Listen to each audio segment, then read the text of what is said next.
Loobin mo nawa na aking ang sinunod sa banal na kapalaran ng kalooban at mahalin siya sa hanagan ang karangalan at kalawalatian at pasasalamat ay mapal sa kabanal-banalan ng tatlong persona ng Ama, Anak, at Espiritu Santo magpasawalang hanggan. Amen.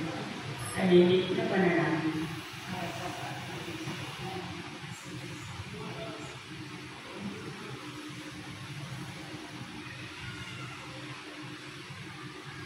Panalangin para sa mga may sakit. Panginoon Kristo, binasan mo ang aming mga tipangsili at dinalanglaw ang aming mga dalamhati upang iyong ipakilala ang halaga ng pagtitiis at ng pangangailangan ng tao ng pinagtulong. Panginoon, hindi ng aming mga panalangin para sa mga minamahalahan at para sa ibang nangangailangan. Loobin mo gawang maunawaan ng mga taong labis na nahihirapan dahil sa kinaranas silang mga sakit at karamdaman na sila ay kabilang sa iyong mga hinira.